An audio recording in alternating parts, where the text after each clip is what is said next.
HPO4, you just go to the top sheet, and then it'll say what charge it is, and it's a -1, so they can move off.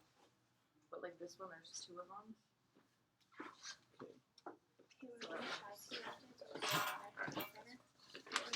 It's like the same.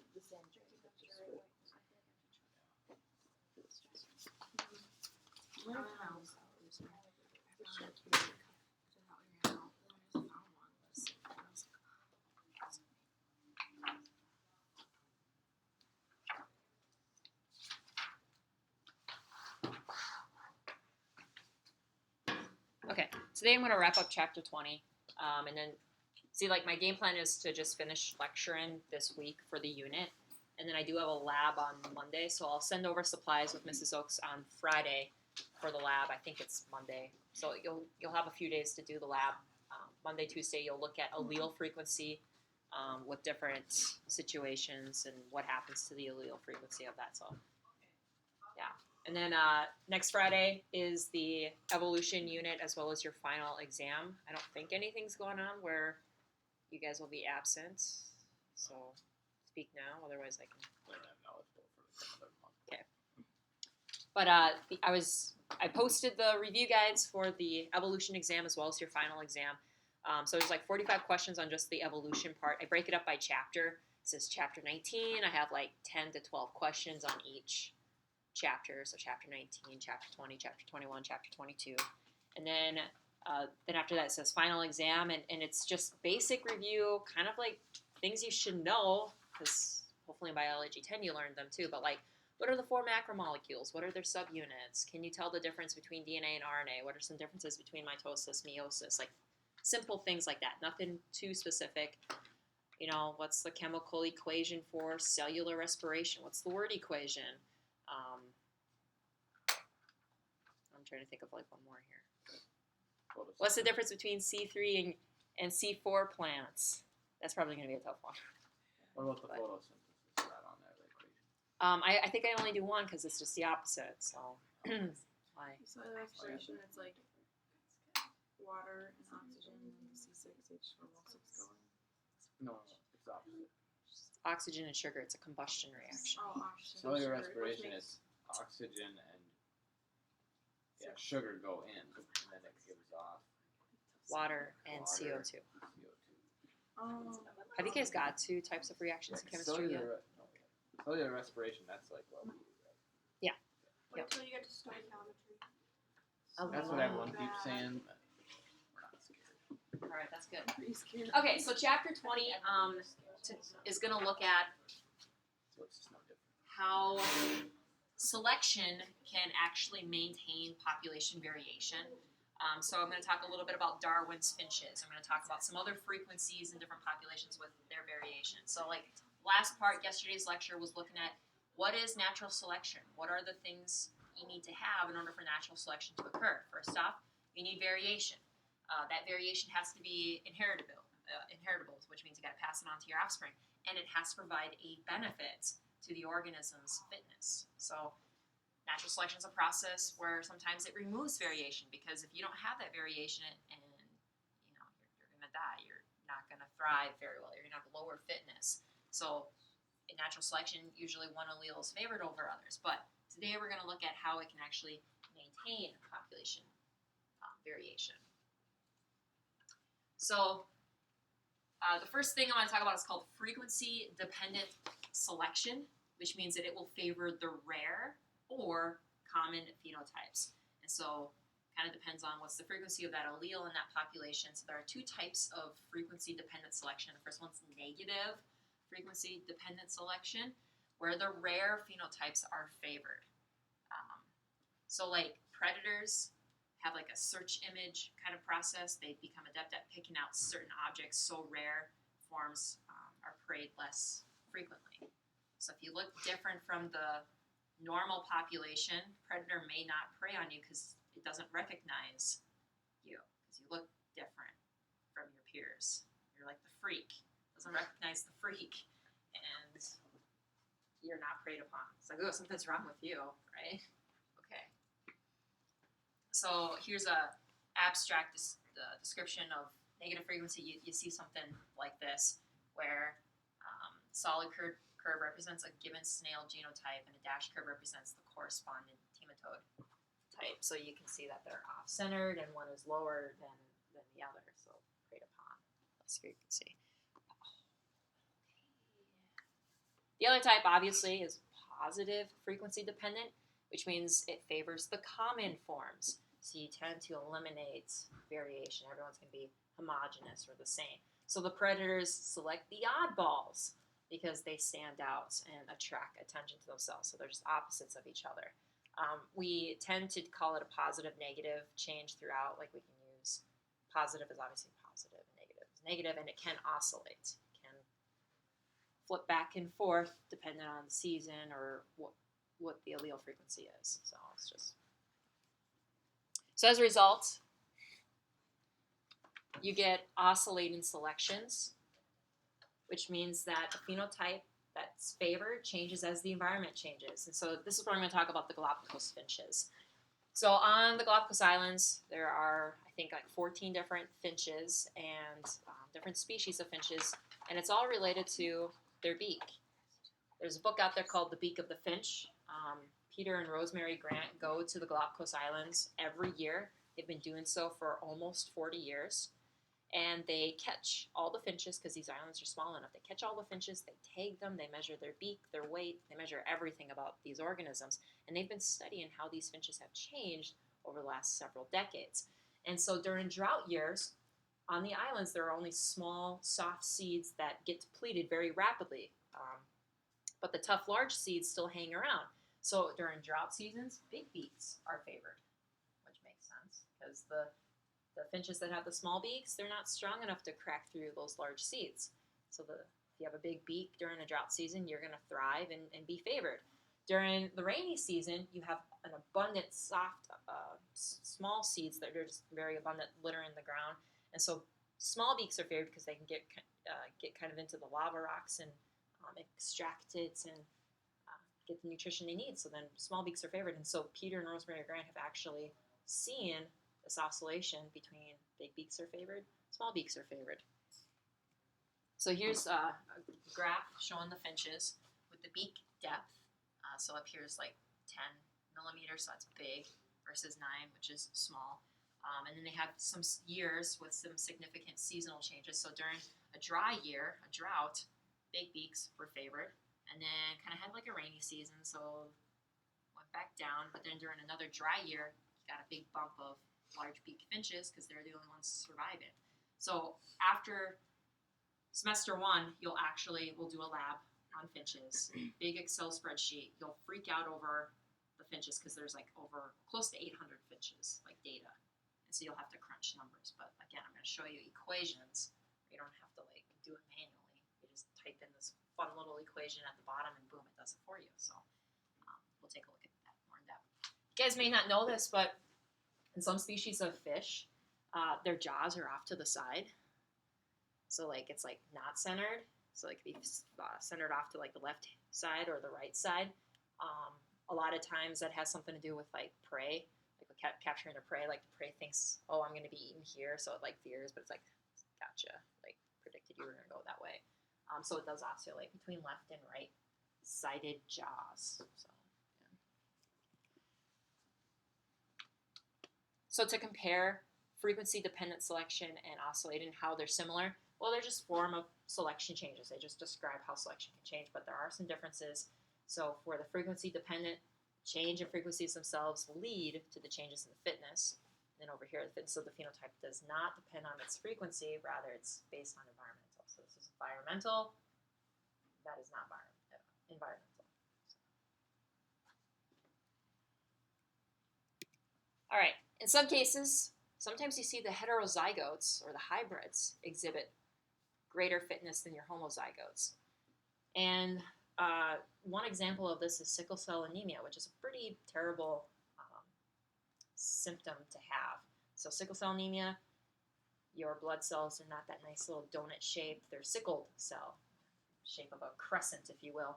And as a result, they don't carry oxygen as efficiently as the nice little donut-shaped ones.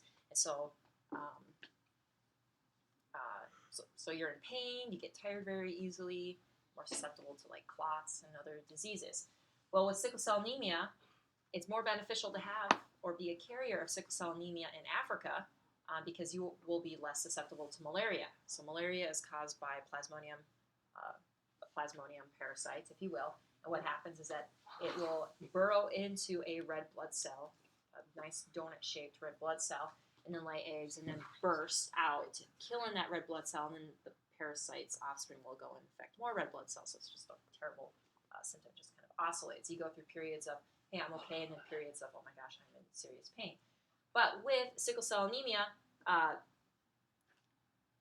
they enter the red blood cells, okay, and your body does a nice job getting rid of those cells, and then it eliminates parasites. So it's beneficial to be a carrier of sickle cell anemia because some of your red blood cells are sickle cell, but not all of them, and your body just gets rid of that parasite. So it's kind of cool. Oh my goodness. So sickle cell might be rough, but you at least won't get malaria. Right, and if you're a hybrid, a heterozygote, it's not as bad as being homozygous for sickle cell. So here's the cycle of the plasmodium. Parasites get into the saliva of the mosquito. You get bit by the mosquito. It enters the bloodstream, gets into the red blood cells. Here you can see the red blood cell literally bursted, and then the plasmodium parasite gets out and infects more. And so the whole cycle repeats itself because mosquitoes suck on the blood of people, so they get it back into their saliva. They go through their developmental stage and they just go infect more people. So here's a diagram showing red blood cells, and you can see some sickle cell, and then you can see some weirdly shaped red blood cells. But these are the ones that are infected, and then your body does a nice job recognizing, because not all of them are sickle cell, but recognizing, hey, let's just get rid of that. And as a result, plasmodium is destroyed with it as well. Electron microscope picture actually showing the plasmodium bursting out of the red blood cell. Oh, the mosquito Mhm. bit sucks out blood from a sickle cell person. Yep. And then Gets into their saliva. So then it goes through like a larval stage where it's called sporozytes, if you will. So they like multiply, and then the mosquito will infect another person and then release those sporozytes, and the sporozytes are the ones that actually burrow into. But I mean, like, so it can't give other people sickle cell though. Like if it sucks up the sickle cell ones, then it goes to another person. Like Yeah, you can't transmit the sickle cell. It only transmits the plasmodium. Yeah. Okay, this graph shows the survivorship. So here we have 1. I don't know why they would go to 1.05. That's impossible, but whatever. So 1, and then down here is lower survival rates, and then it says time contributed to days until death.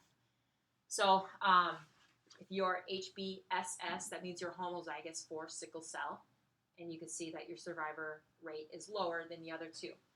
If you are AA, that means you don't have sickle cell. You are normal red blood cells, so you're in the middle.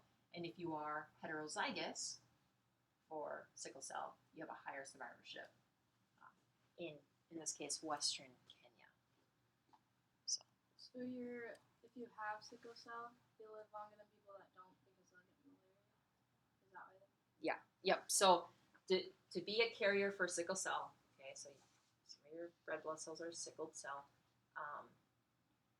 Your body will do a nice job getting rid of those, the plasmodium. But if you don't have sickle cell, you're healthy, and all of a sudden you get malaria, you have a lower survivorship. So this is only, like I said, in some places. Like in the United States, if you were heterozygote for sickle cell, there would be no benefit to that because we don't have a problem with malaria. So if you're in Western Kenya, it's probably Right, best and to be I would like, say in Africa, yeah. it's probably best to be like the hetero or the middle one, honestly, because then you don't have sickle cell, and you might not just do your best. Okay, traits, remember, can be affected by multiple genes, and so selection can act on that. So I'm going to talk about some selection curves and show you some diagrams of just like 3 different outcomes, if you will. So the first outcome I want to talk about is called destructive outcome, which means it's going to remove your intermediates, the hybrids, the carriers of that allele. So there are different beak sizes in the African black-bellied sea cracker finch. Population is large, if they have large and small beaks, but few intermediates, that means that destructive selection is occurring.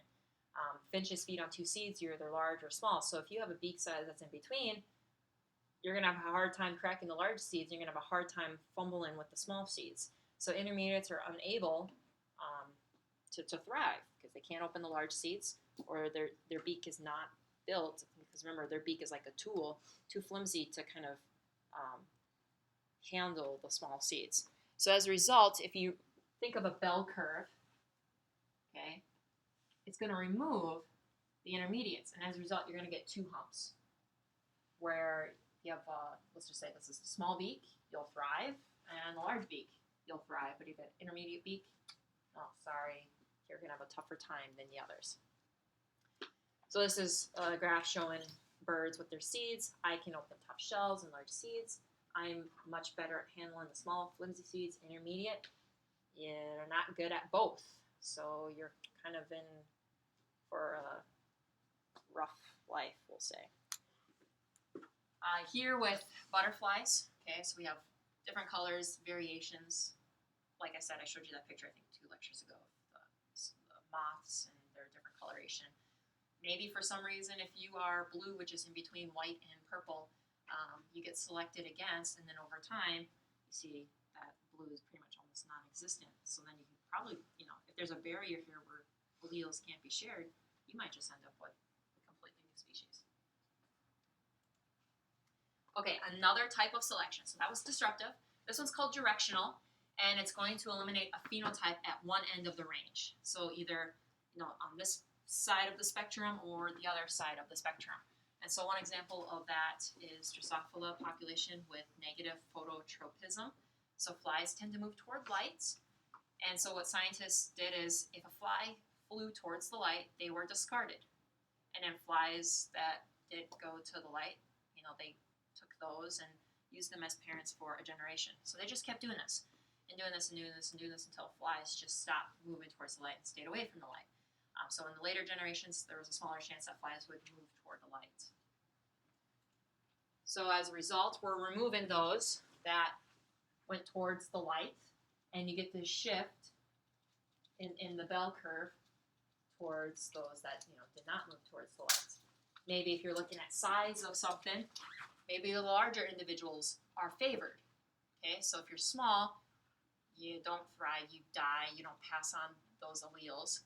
So then you see a shift. So here the mean was 20, but now larger individuals are favored, so now you get the shift up to 30. Here they were looking at bristle numbers on the abdomen. And this is obviously number of generations and the mean bristle number. So the mean bristle number started at 36, but if they just keep selecting flies that had the most bristles and kept using them as parents and parents and parents and parents, eventually all those flies are going to have way more bristles than what you started with at 36, and those that got fewer than 36 were selected against, and so those numbers just kept going down until they were non-existent. How come there's a big drop in there, but or not so much that, but how come it's dotted? Oh, this? Because after that, okay, so it says selection relaxed for 5 generations. They just let the flies do what they wanted. They didn't select. They didn't choose the parents. They just let the flies do just to see what would happen. And they noticed that it kind of went back to close to 36. So they had a tendency to go back to the mean number, and then they resumed their selective pressure. So. All right, and the third outcome is called stabilizing selection, where the intermediates are favored. So if this is your nice little bell curve with the mean and the intermediates are favored, now your bell curve kind of shrinks like this, but it also peaks up, so it's higher. Your mean becomes a little bit higher. So I'm trying to remember the gall size. So gall size of wasps, the intermediate gall size is favored. So it's like you're getting pressure from both ends pushing up on your bell curve. So it eliminates both extremes, the homozygotes, if you will.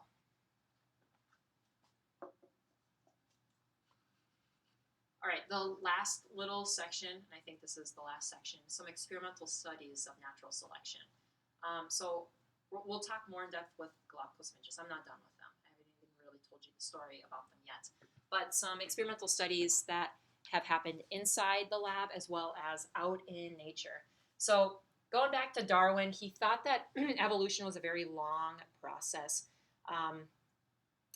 like very, very gradual, very, very slow.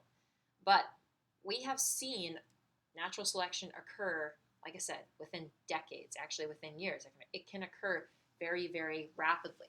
And so we have used indoor lab controlled experiments as well as outdoor field labs to support natural selection. So the first study I want to talk about is the guppy study. And I'm not even going to try to pronounce that. Pocilia reticulata. That's pretty good. So looking at guppy color, okay, the variation of guppy color in different environments does suggest that natural selection is at work. So here's the experimental background. They found streams in South America, mountain streams, we'll say, of Trinidad. So they 2 different locations here.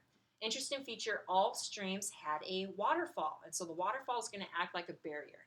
So guppies and other fish are capable of colonizing portions of the streams above the waterfall. But it's going to act like our barrier. You're going to have one population at the top of the waterfall, one population at the bottom of the waterfall. So some species involved. The killifish is a very good colonizer. There is the ability of this fish to be at the bottom of a waterfall and work its way up the waterfall, especially on those rainy days. It will literally wiggle out of the stream and hop into damp leaves as well as puddles and make its way to the top of the waterfall. So it can colonize the top of the waterfall. Guppies are good at swimming upstream and can colonize above a waterfall only when the banks are overflowed, which makes sense. So you have a flooded season, season of floods, and it will swim through those secondary channels and get to the top of the waterfall. Another species that they looked at was the pike cichlid, and it's not capable of colonizing. The waterfall acts like a barrier. So pike, they're at the top of the waterfall, and all of a sudden they fall off the waterfall. They can't get back up. Okay, so sorry, you're down there from now on. So the pike is a predator that feeds on small fish, especially the guppies.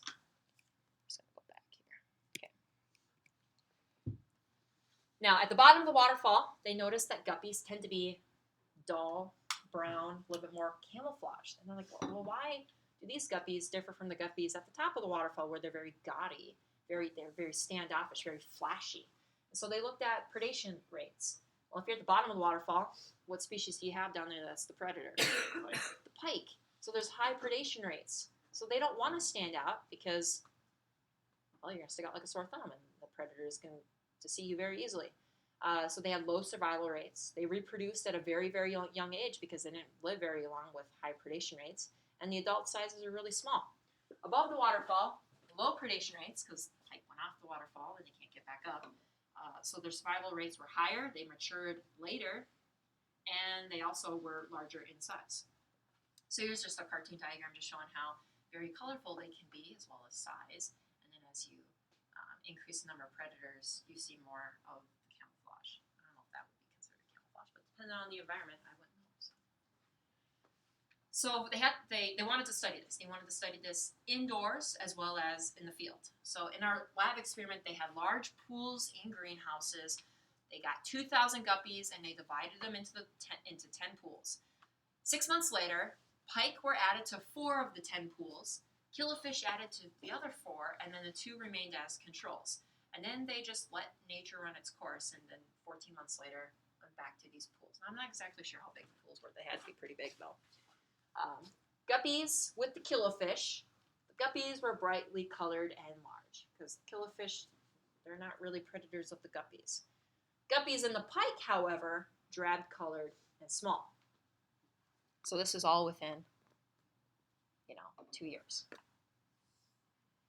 Now, in the field experiment, which I think is a lot harder to mimic, they located 2 streams with waterfalls. They had guppies below, but not above.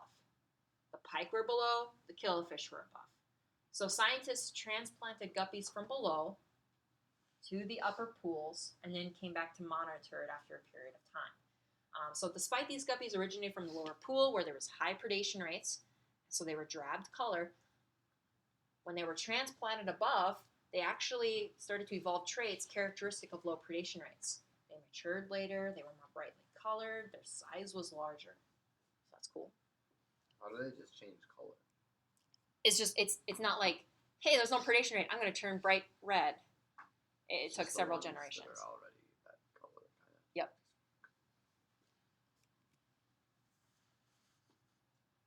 So this is a picture describing the experiment. Predator killifish preys mainly on juvenile guppies, but does not express the color genes. Guppies, adult males, have brightly colored than the cichlid pools. So up here, again, gaudy colors. Here's our pike cichlid. You can see a lot bigger predator, mainly on adult guppies. Drabbed color for the adult guppies.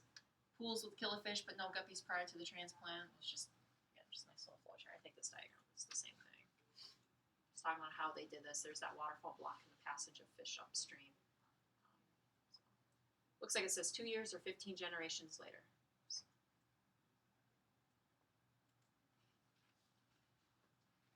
All right, I guess this is my final section, my bad. But genes, remember, do play a role in phenotypes. They do have multiple effects. Large clutch size, if you have several eggs in a nest, eggs could have thinner shells, so there could be some offsets to it. Evolution, remember, does require variation, and the variation has to have a benefit. So here's an example where maybe evolution does have an endpoint. We don't know. Over 80% of the gene pool of thoroughbred horses in racing can be traced to 31 known ancestors from the late 18th century, because when a horse wins a race, then those owners usually shop them around to mate with other horses to breed winners, right? However, if you look at the results of performances, they haven't improved within the last 50 years. They've kind of actually just stagnated and have been flatlined. So years of intense selection presumably have removed variation because everyone's the same, and there's not variation for evolution to work on because, like I said, all those horses are homogenous. So maybe there is an endpoint where it just doesn't really improve. Gene interaction can affect the fitness of the allele. So we've talked about epistasis, how a Trump gene is expressed, and then it has this other effect on the genes, and this is where albinoism kind of falls into play here. So, but, yeah, that's it for Chapter 20. So tomorrow I'll talk about Chapter 21, and then Chapter 22, which is the evidence of evolution.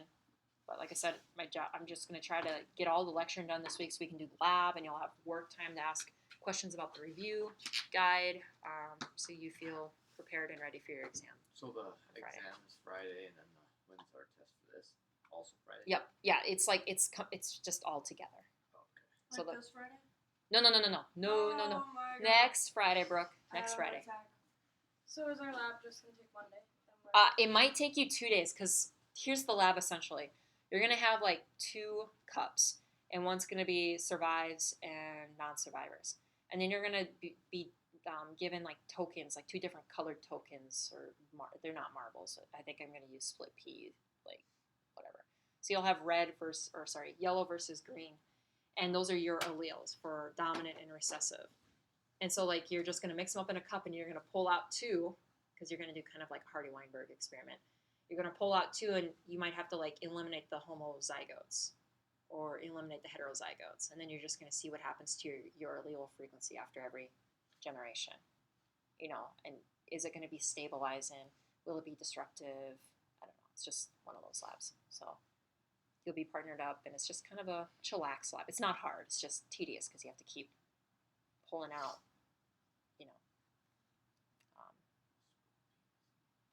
different genotypes, if you will.